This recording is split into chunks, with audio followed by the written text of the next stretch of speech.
সেগমেন্টের সাথে তাদের কমিউনিকেট করতে হবে।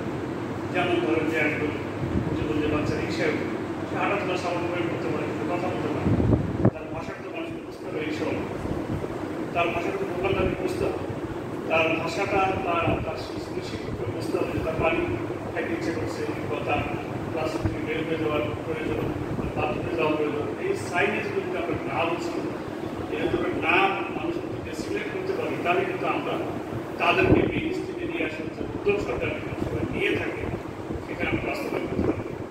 আমাদের এখানে বেশ কিছু বেসরকারি উদ্যোগে গড়ে ওঠা বিদ্যালয় রয়েছে। আমি পর্যায়ে বিদ্যালয়ে যারা প্রস্তুত করেছে, এই সমস্ত বিদ্যালয়ের সঙ্গে যারা স্বেচ্ছাশ্রম দিয়ে জড়িত হয়েছে তাদেরকে আন্তরিকভাবে ধন্যবাদ কৃতজ্ঞতা জানাই। এরকম একটা প্রতিষ্ঠানের অংশ হতে পেরে আপনারা নিশ্চয়ই দুনিয়াতে কিছু কাজ করে আখেরাতে স্রষ্টার কাছে কিছু দাবি করতে পারেন। এরকম কাজের সাথে সম্পৃক্ত হওয়ার জন্য মনমানসিকতা সভা আল্লাহ তারা দিয়ে থাকেন। তা আমরা আমাদের সীমিত স্বার্থ করতে সবসময় চেষ্টা করি এই সমস্ত প্রতিষ্ঠানকে প্যাট্রোনাইজ করার জন্য। আপনারা জেনেছেন যে ইতিমধ্যে যেটা ডিরেক্টলি আমরা ক্যাশ এবং টাইম মানুষকে হেল্প করে থাকি, ক্যাশ দিয়ে যেটা করা দরকার সেটা আমরা করে থাকি। ইনফ্রাস্ট্রাকচার ডেভেলপমেন্টের মাধ্যমে বিভিন্ন প্রকল্পের মাধ্যমে এখানে নিয়েছি।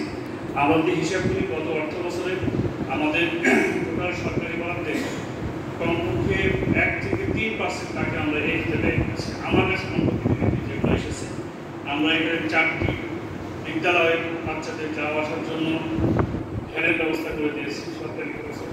আমরা বেশ কিছু প্রতিষ্ঠানে স্কুলের ব্যাগ, তারপরে